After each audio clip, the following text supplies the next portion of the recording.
பணப்பிரச்சனைகள், மனஸ்தாபம், உடல்நலக்குறைவு இது மாதிரி ஏதாவது ஒன்று மாற்றி மாற்றி வந்துக்கிட்டே இருக்கா? நம்ம நினச்சது எதுவும் நினச்சபடி நடக்க மாட்டுது அப்படின்னு ஃபீல் பண்ணுறீங்களா? வாழ்க்கையில் ஒரு நிம்மதியே இல்லை, இந்த மாதிரி பிரச்சனைகள் உங்களுடைய வாழ்க்கையை ஸ்ட்ரக் ஆகுதுன்னு நினைக்கிறீங்களா? இந்த ஒரு சிம்பிள் ட்ரிக்கை யூஸ் பண்ணுங்கள், உங்கள் வாழ்க்கையில் எந்த பிரச்சனையாக இருந்தாலும் சரியாயிடும்.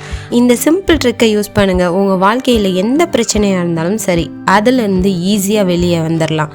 சொன்னால் நம்புவீங்களா? ஆமாங்க, ஈஸியாக வெளியே வந்துடலாம். ஆமாங்க, இந்த வீடியோவில் உங்கள் வாழ்க்கையில் மாத்திர ஒரு சின்ன ரகசியம் இருக்குது. அதுதான் ஹொப்போனோபோனோன்றதை பற்றி பார்க்கலாம். அது எங்கே உருவானது, அது எப்படி ஃபேமஸ் ஆனதுன்றதையும் பார்க்கலாம். இது பார்த்தீங்கன்னா யூஎஸ்ஏல கவாய்ன்ற நாட்டில் தான் பழங்காலத்து ஹீலிங் மெத்தடுங்க. இது எப்படி ஃபேமஸ் ஆனதுன்னு சொல்கிறதுக்கு முன்னாடி இதை சக்ஸஸ் பண்ண ஒரு ஸ்டோரியை சொல்கிறேன். கவாய் நாட்டில் ஒரு மிகப்பெரிய மனநல மருத்துவம் இருந்திருக்கு, அதாவது மென்டல் ஹாஸ்பிட்டல். அதில் நிறைய பேர் மனநலம் சரியில்லாதவங்க இருந்திருக்காங்க. அதுவும் பார்த்தீங்கன்னா அவங்க மிகப்பெரிய கிரிமினல்ஸாகவும் இருந்தாங்களாம்.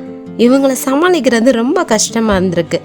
அங்கே இருந்த டாக்டர்ஸ்க்கு எல்லாம் ஒரு பெரிய சவால்னே சொல்லலாம். ஏன்னா அந்த அளவுக்கு அவங்கள கண்ட்ரோல் பண்ண முடியவே இல்லையா. இப்படி ஒவ்வொரு நாளும் டாக்டர்ஸ்க்கு ரொம்ப கடினமாகவே இருந்திருக்கு. அவங்க பார்த்துக்கவே முடியலையா. டாக்டர்ஸ் எல்லாரும் லீவுக்கு போவாங்களாம், ஆனால் ரிட்டன் வர மாட்டாங்களாம். பேஷண்ட் அதிகமாக இருந்தாங்களாம், ஆனால் டாக்டர்ஸ் ரொம்ப குறைவு. என்ன பண்ணுறதுனே தெரியலையா. அதுக்கப்புறம் ஒரு மனநல டாக்டர் வந்தார். அவர் வந்த பிறகு ஹாஸ்பிட்டல் ரொம்ப பீஸ்ஃபுல்லாக இருந்துச்சு. டாக்டர்ஸ் எல்லாம் ஹாப்பியாக இருந்தாங்க. நாளடைவில் பேஷண்ட் எல்லாம் சரியாகி வீட்டுக்கு அனுப்பி விட்டாங்க. கொஞ்சம் பேஷண்ட் மட்டும் இருந்தாங்க. அவங்கள வேறு இடத்துக்கு மாட்டி அந்த ஹாஸ்பிட்டலே க்ளோஸ் ஆயிடுச்சு. நீங்கள் எல்லாம் நினைப்பீங்க அந்த டாக்டர் ரொம்ப ஸ்பெஷாலிட்டியாக இருப்பாருன்னு. அதனால தான் அவங்க எல்லாம் சரியானாங்கன்னு. இதில் நீங்கள் கவனிக்க வேண்டிய விஷயம் என்ன தெரியுமா? இது வரைக்கும் ஒரு பேஷண்ட்டை கூட அந்த டாக்டர் பார்த்தது இல்லையா. அந்த பேஷண்ட்டுக்கு எந்த வித மருந்தும் கொடுத்தது இல்லையா. இப்போ எல்லாருக்கும் ஒரு கொஸ்டின் வரும், அது எப்படி? அதுதான் ஹொப்போனோபோனோ. அந்த டாக்டர் என்ன பண்ணாரு தெரியுமா? டெய்லியும் இந்த பேஷண்ட் ரிப்போர்ட்டை பார்த்து ஹொப்போனோபோனோ செய்வாராம்.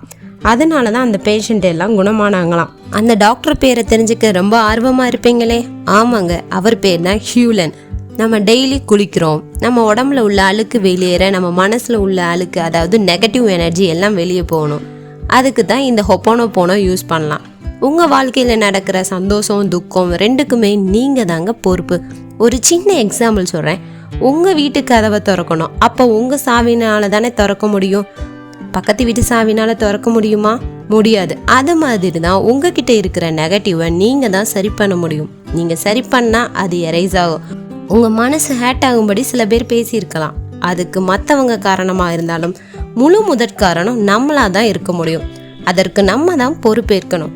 இதில் நீங்கள் பொறுப்பேற்றுக்கிட்டீங்கன்னா உங்கள் லைஃபோட மொத்த கண்ட்ரோலும் உங்ககிட்ட தான் இருக்குது.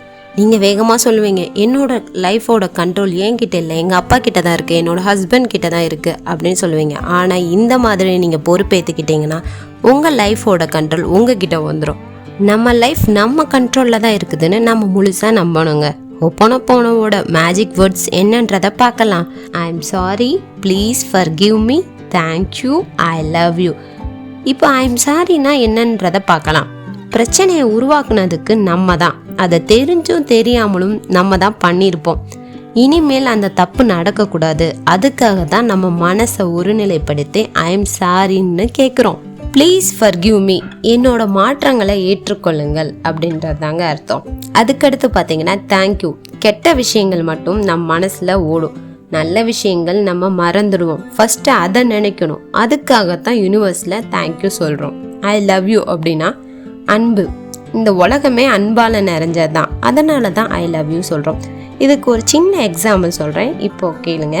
இப்போ உங்களோட மணி எக்ஸ்பென்சஸ் அதிகமாகிக்கிட்டே இருக்குது, என்ன பண்ணுறதுன்னு தெரில அப்படின்ற மாதிரி இருந்தீங்கன்னா இதுக்கு நீங்கள் ஹொப்போனோபோனோ சொல்லணும்னா, hi my dear money, I am sorry, please forgive me, thank you, I love you. இதை எப்பெல்லாம் சொல்லலாம் அப்படின்னு நிறைய பேர் நினைப்பீங்க. இதை மேக்ஸிமம் பார்த்தீங்கன்னா நைட்டு நம்ம தூங்குறதுக்கு முன்னாடி, அதாவது படுக்கையில் படுக்கிறதுக்கு முன்னாடி நம்ம சொல்லிட்டு தூங்கணுங்க. அப்படி நம்ம ரெகுலராக இந்த மாதிரி தூங்குறதுக்கு முன்னாடி சொன்னோம்னா நம்மளோட சப்கான்ஷியஸ் மைண்டில் போய் ஸ்டோர் ஆகிக்கிறோங்க. இந்த மாதிரி எல்லா பிரச்சனைக்கும் இந்த மாதிரி நீங்கள் ரெகுலராக சொல்லி பழகிட்டீங்கன்னா உங்களுக்கு பிரச்சனைகளே வராதுங்க. பிரச்சனைகளை பார்த்து நீங்கள் பயப்படவே தேவையில்லை. அது மட்டும் இல்லைங்க, இது உங்கள் ஃப்ரெண்ட்ஸுக்கும் சொல்லலாம், உங்களோட ரிலேட்டிவ்ஸுக்கும் சொல்லலாம். இந்த மாதிரி உங்களுக்கு யார் மேலே ப்ராப்ளம் இருக்கோ அவங்களுக்கு நீங்கள் சொன்னீங்கன்னா அவங்களுக்கு ஆட்டோமேட்டிக்காக சரியாகும். இந்த வீடியோ உங்களுக்கு கண்டிப்பாக பிடிச்சிருக்குன்னு நினைக்கிறேன். பிடிச்சிருந்துச்சுன்னா லைக் பண்ணுங்கள், ஷேர் பண்ணுங்கள், மறக்காமல் சப்ஸ்கிரைப் பண்ணுங்கள். தேங்க்ஸ் ஃபார் வாட்சிங். நெக்ஸ்ட் வீடியோவில் பார்க்கலாம்.